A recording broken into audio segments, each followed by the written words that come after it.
People call you Tay. Yeah, it's really it's a hard time to be a Taylor because every time someone says Taylor in this office, it's slightly about annoying. Taylor Swift. It's never about me, which is fine. I've learned to deal with it. But there's a lot of Taylor chatter, and it gets slightly confusing. But that's okay. These things happen. Are you into Taylor Swift? No.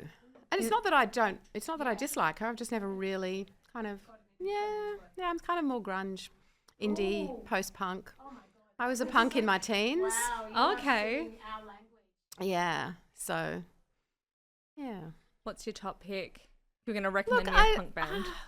I could go back to the 80s punk, but, that would be a bit crazy. But, I love Australian post-punk, so I'm listening to quite a lot of Gang of Youths at the moment, which is Great. Excellent. very, very good. Yeah. A little bit of Eddie Current, Suppression Ring, stuff like that. Very good. Okay. We'll have to come back for a music chat. We'll have to do that. We'll swap Come back for playlists. Desert Island Discs. Oh, that'd be great. We can swap. That'd be Yeah, excellent. but actually, one of the first punk bands in the world was the Saints, which came out of Brisbane. Yes. Yeah. Which was before, I was right on I used to get the New Musical Express mailed from England to read. Really? Yeah, 100 years ago. Yeah. So and did you go to those early Saints shows? I went to early everything, yeah. So I was a punk in Canberra. Great. Yeah, Canberra was the epicentre of the punk scene. I was going to say, are there many punks there? Yeah, it was the epicentre of the Australian punk scene in the 80s. I grew up in Western Australia, and so there's a very rich music history of punk music there. It actually, it strangely does. Yeah. You probably don't think it's strange. But no, but there's something about Canberra and Perth are both like these little microcosms that you're forced to make your own fun in. Okay, Sussan, let's start with something that's currently in the news as of today, and that is, of course, this horrific data leak of lots of phone numbers, including yourself and a couple of your colleagues.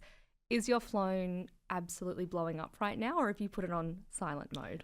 I've got to be honest, I haven't had a single call except from one of the media people who did the data leak to alert me to it, who sent me a voicemail message yesterday. Other than that, no one has called.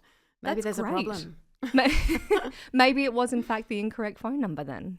I think it was the right phone number. Okay. Yes, yeah. Look, I think there's two issues here. I think we have to be careful about privacy, and there's obviously a role for government in making sure that we manage people's privacy, and someone you don't want to access your information shouldn't access your information.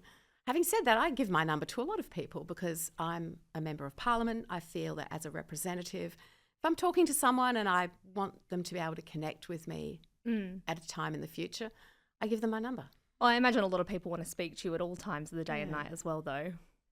Yes, I'm totally relaxed about that. I think Australians are wonderful, generous people who respect boundaries and privacy, and obviously there's notable exceptions to that. But the country I migrated to as a hopeful, optimistic teenager in the mid-1970s is the country I see around me today, and it just always fills me with inspiration, optimism and hope for the future. Well, let's track back a little bit because a lot of Australians out there and a lot of the women listening might know the name Sussan Ley. They know who you are now, but there's a very interesting past and origin story for you, including things like growing up across the Middle East and the UK, being born in Nigeria, immigrating to Australia as a teen. Tell us a little bit about your backstory. How did all of those places come into the story for you? I was born in Africa, as you say, in Nigeria. My father worked with British intelligence in the Emirates, and I spent my early formative years in the UAE in various different locations and absolutely came to love that part of the world, love the landscape, love the desert, love the people. I would jump into the Jeep with my dad after school and, he would be yelling in Arabic at all his contacts and chattering, and we'd have cups of Arabic coffee and sweets, which I wasn't allowed at home, but I was when we went out. And I just had this sense of a vibrant, incredible community. And I think that's why I love the Australian outback so much. Went to boarding school, though, at 10, which was a massive wrench for me. And very hard to be sent effectively to the other side of the world with no contact, no phone, no anything. I just waited for the letters to arrive and, we didn't get very many letters.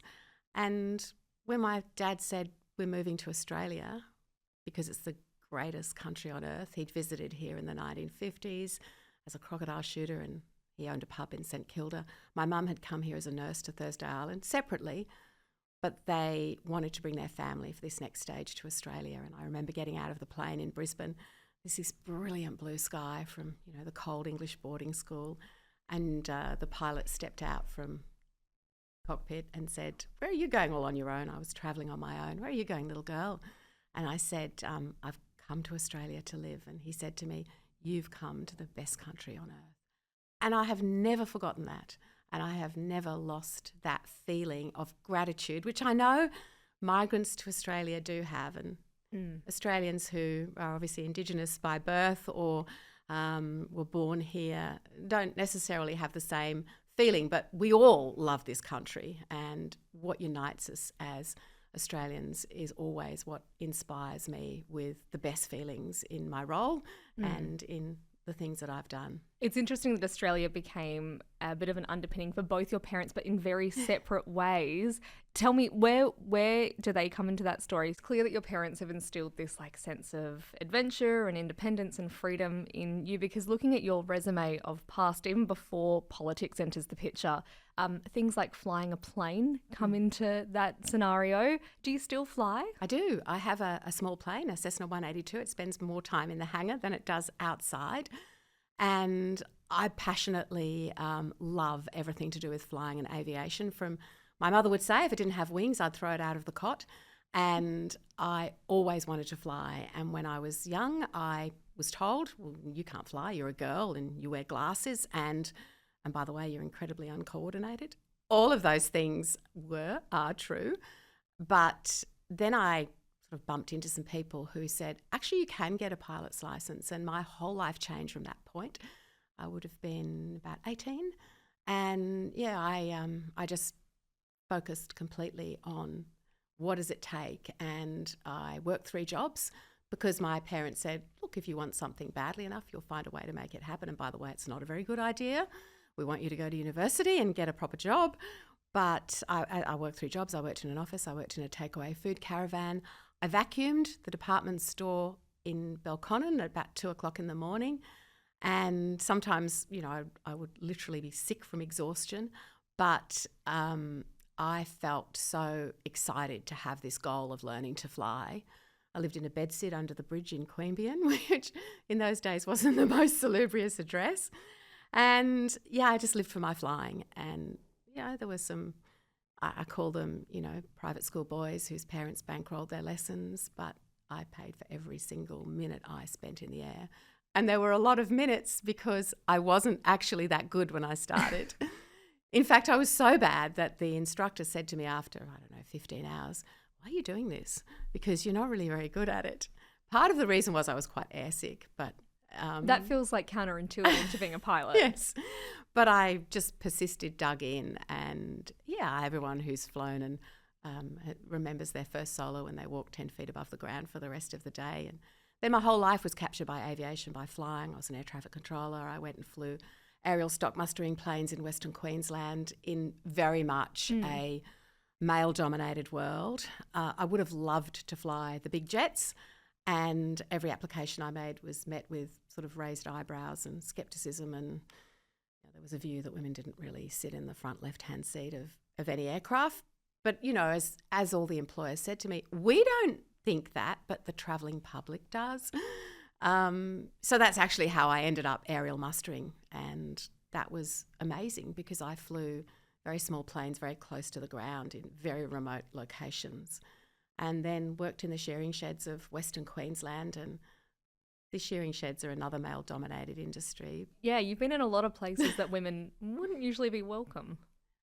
I will always say that the wisdom and, the instinctive, this sort of Australianness that comes from the boys in the blue singlet sitting at the huts at the end of a long day.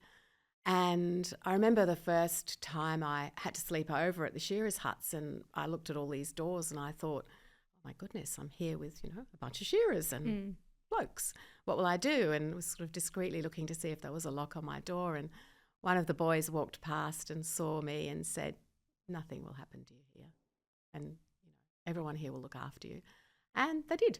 And I worked, by the way, when I went from flying to the sheds, harder than I've physically worked. And I've done some pretty physical things in my life.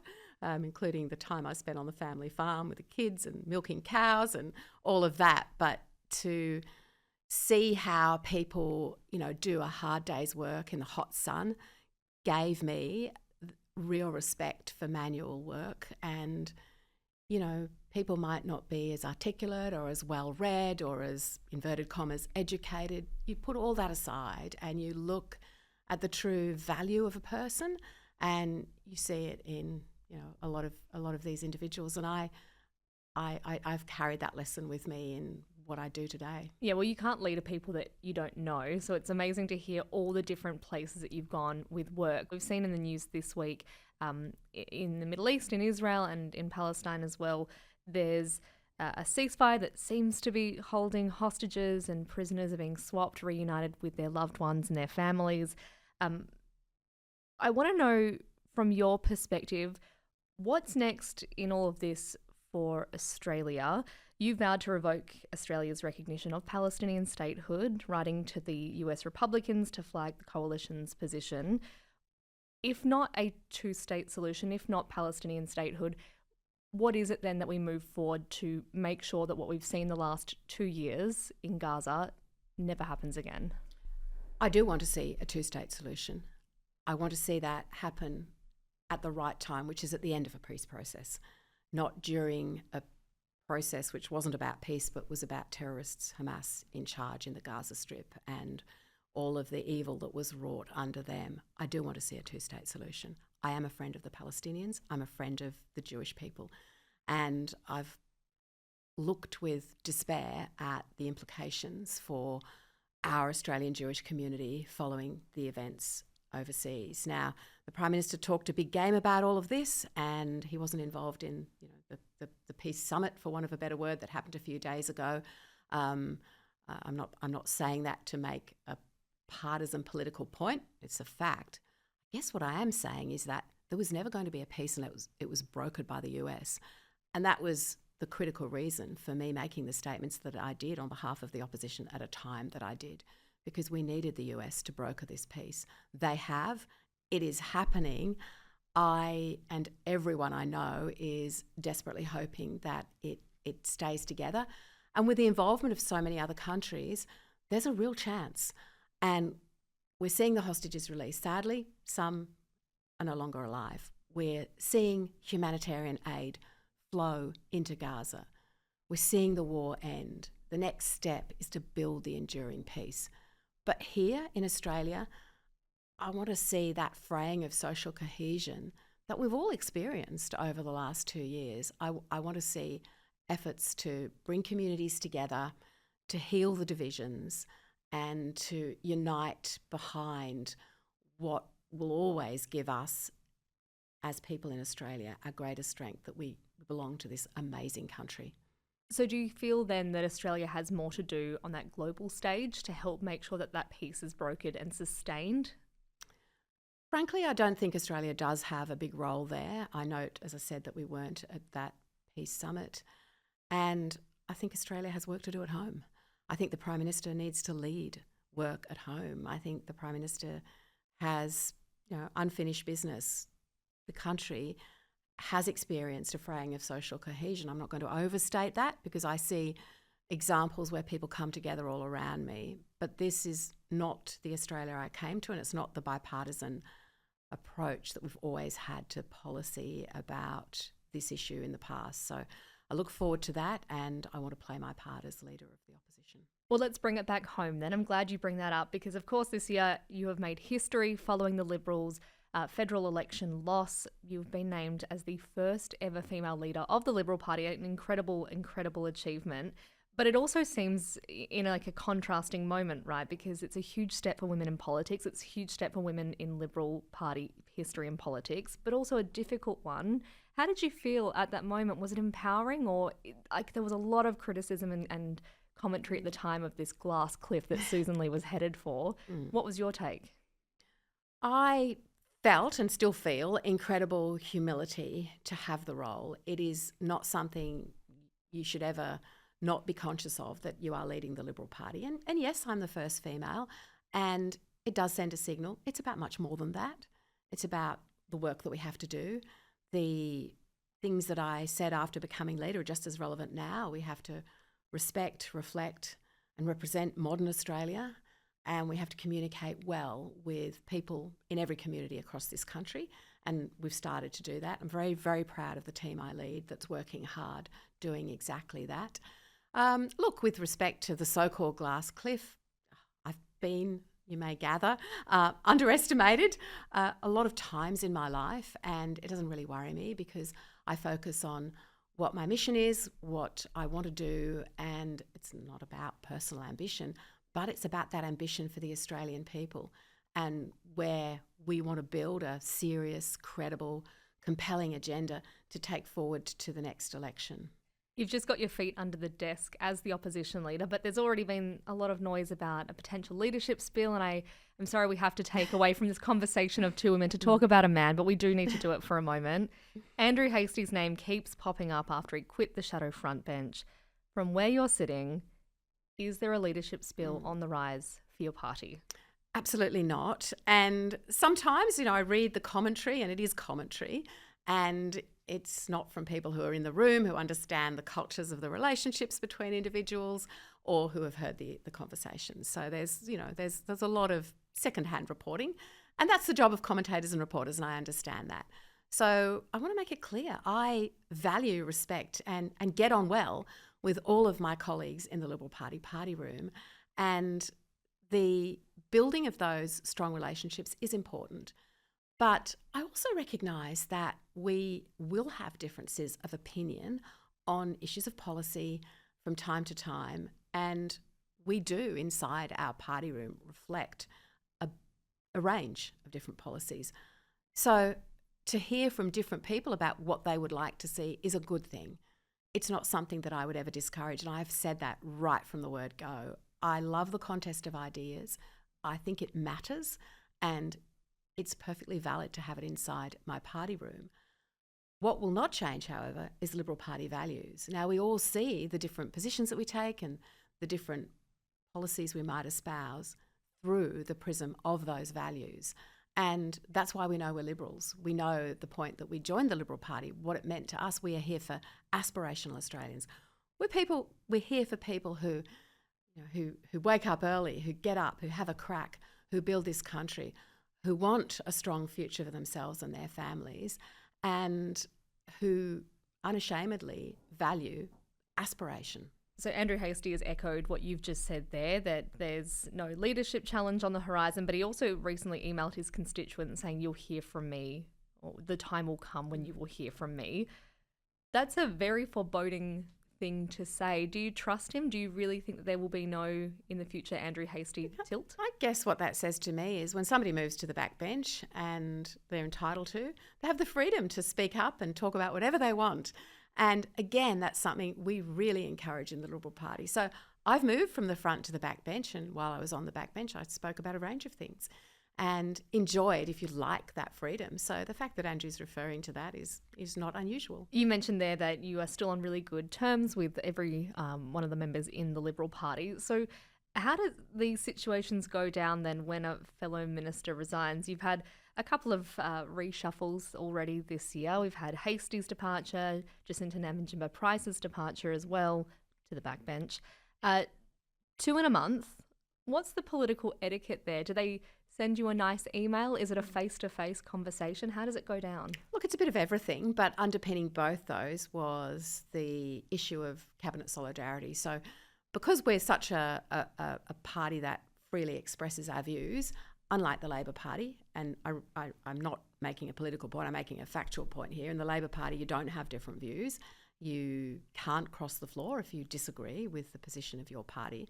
If you cross the floor, and what that means for your listeners is if you actually vote with the other side when a vote hits the floor of Parliament because you don't like what your own side is saying, if you do that in the Labor Party, you never come back to the team. You're finished.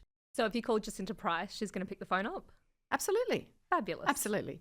There was a lot of commentary that the Liberals lost the election because the Liberals lost women.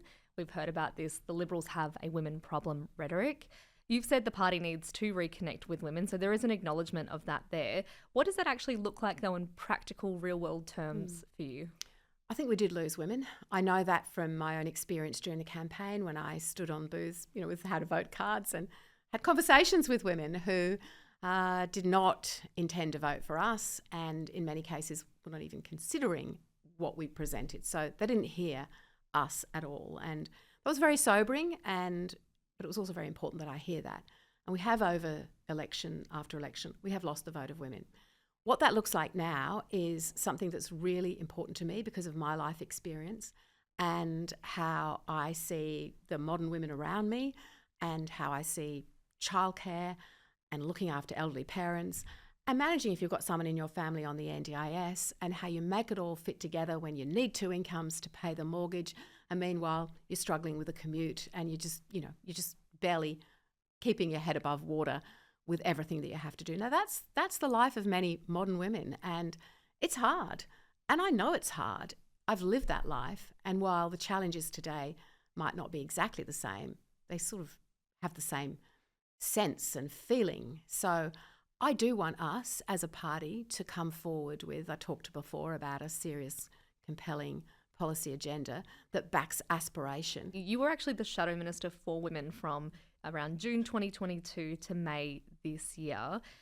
During that time then, do you feel like there was maybe a need for some stronger policies for women in the Liberal Party to take to that last federal election? Was it a matter of that they were being drowned out by other issues, or was it they weren't being supported fully maybe by Peter Dutton at the time? Women's policy is always economic policy. Now, while people didn't vote for the economic policy that we put forward, our focus as Liberals is always about strong economic management, lower taxes, and managing the budget so that it doesn't blow out and spending doesn't get out of control. So I make that point because every time we talk about economic management, it backs in women who are struggling because they're finding the cost of living crisis is overwhelming their household. Separately, in the last Parliament, I spent a lot of time talking about domestic violence, and indeed there were days when I read out the names of every woman who'd lost their life to intimate partner violence, and I was horrified that as we prepared one of our speeches to Parliament on a significant day, we had to update it 2 or 3 times because more women were taken by intimate partner violence. And that's always been something that's really important to me. I'm the leader now. As I sit at the table with my colleagues, I'm there at every policy discussion where there's a big call to be made, and I'll always see it through the lens of women. What about that of young people? Because it seems that might also be a bit of a blind spot for the Liberal Party. Roughly 18% of the Gen Z vote at the last election. What do you think it is that's not cutting through with younger Australians? I don't think that they heard from us a message that reflected the priorities of their lives. And one of the things that they've told me has been housing. And another thing they told me was, well, we heard a lot of messages about housing. We weren't sure which party was putting them forward. So, that was a communication issue in itself. And obviously I'm doing a review of what went wrong, and they'll have more to say about that later in terms of how we might improve our messaging and our policies and our approach, etc. But I do talk to young people, and I want to be more where they are, and I listen to what they have to say. And we should never assume that what we might have wanted at that age is what young people today want. They do want to see action on climate change, and they want to see action on housing. The point I think I was making was that while every generation is different, every generation really does believe in a home of their own. And I've said many times to young people, we need to keep that faith with you, because if we can't demonstrate how there is a pathway for you to have a home of your own, then I agree, you shouldn't vote for us. On that basis, by the way, you shouldn't vote for the Albanese government, because they definitely have failed completely. They said they'd build 1.2 million homes over 5 years. I think they've revealed this through what we call Senate estimates, which is putting the departmental officials on the sticky paper, and it's a number like 10 or 12 or something. You can argue what the number is, but it's very low indeed. So if not building huge failures. Housing, then what's your suggestion to help with getting those young Aussies into their own homes? Well, we'll have policies that are all about getting Aussies into their homes. And a lot of that is something that state governments have to do. So the state governments are responsible for the planning. Obviously, that happens at local council level. There's always issues around planning.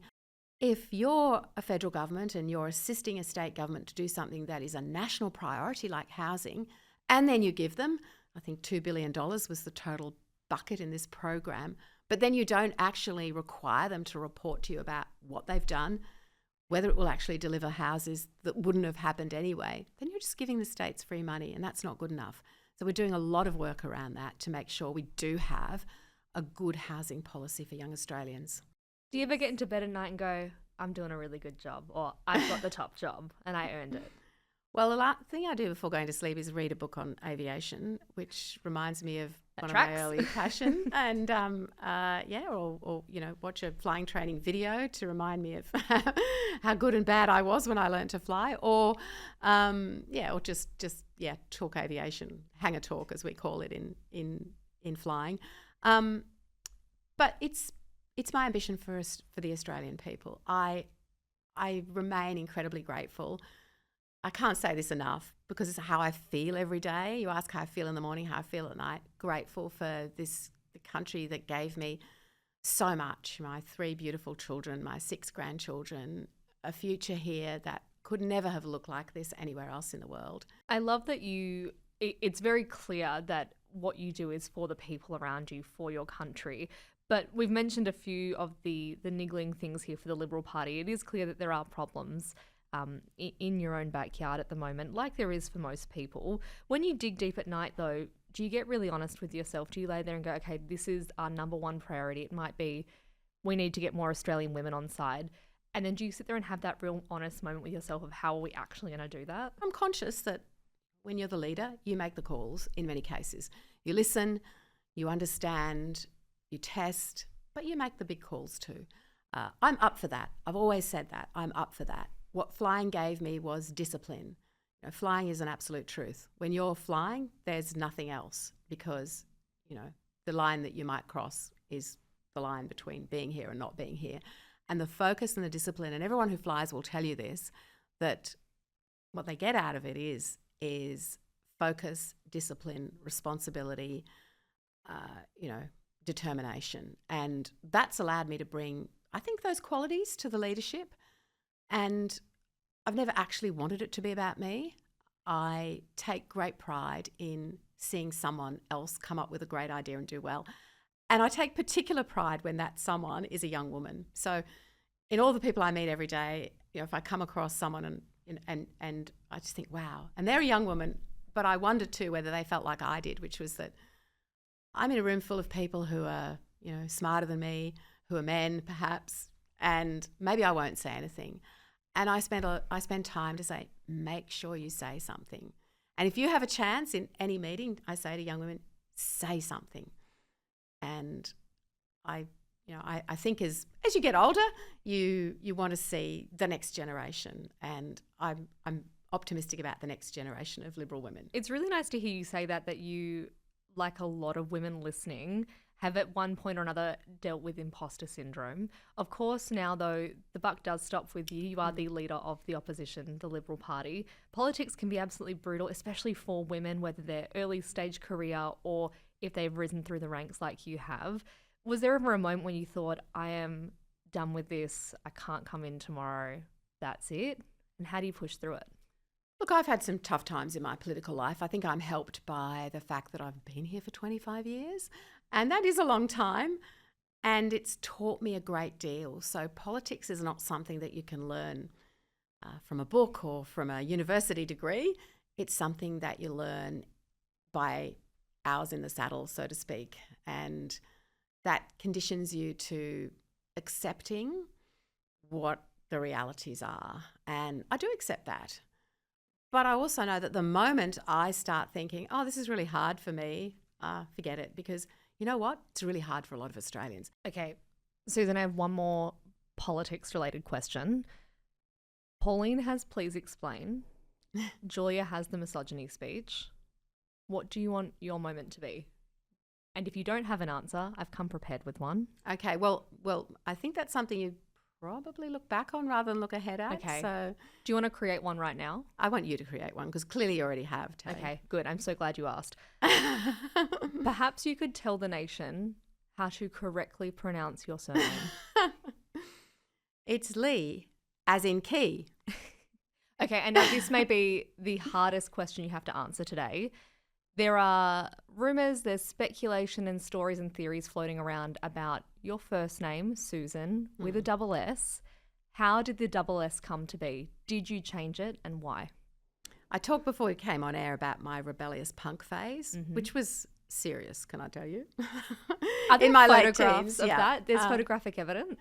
Well, possibly not. And that might be a good thing. Anyway, during that phase where I, certainly rebelled against my parents and went to a school where you could wear whatever you wanted, walk in bare feet, have purple hair and, spiky things in your face and ears. And it was pure punk. I added the extra S.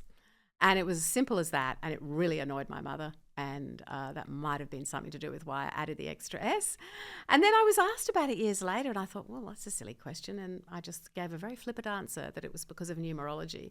So it wasn't as exciting as that. It was just that I thought, what the hell? And once you've added it and put it on a few things, it stayed. And but then I found out once I became leader that a lot of people quite like numerology, and they wrote to me saying, you should think about that extra S with, anyway, no, I don't need to go there. You can't offend the numerology crowd because once you're in with them, you're set for life. Do you clearly. Well, I mean, you changed this before smartphones and autocorrect was invented. Do you have to teach your phone that it's double S, Sussan? Oh, no, the phones good. all know it's double S. Yeah. You've had Phones a word are with fine. Apple. It's been there since I was pretty much 17. I also want to know from you, we've talked a little bit and you've alluded to your punk phase already. What's on your Spotify playlist at the moment? If you could give people one recommendation, what is it? It's funny, and I think everyone's like this. You go through phases. So there's a band called Wallace and Matilda that put to music all of Banjo Patterson's songs, including The Man from Snow River, Clancy of the Overflow, and The Man from Iron Bark. And I just feel this is a great insight into Australia. Sussan, next year will be your 25th year in Australian federal politics. Do they do something special for that? Do you get like a certificate or morning tea? I literally do not want anything special. Okay, so you're not going to commemorate the occasion, then how are you going to celebrate it? Because 25 years is an incredible achievement to stay in Parliament for that long. I'm just not one for celebrations, commemorations or marking occasions. However, I make a big fuss, and I absolutely love making a big fuss of my 6 grandchildren, and to them I'm Glams, and they need to keep it that way. And so Does fuss Glams have a double S on the end? No. Good question, actually. So all the fuss in my world is about them, and obviously my 3 children. But yeah, when you any Glams is listening will know exactly what I'm talking about. I need to know where Glams comes. I've never heard that one before. Yeah, my daughter-in-law coined the term, and I think it comes from glam ma, but it got shortened to Glams. It's very cute.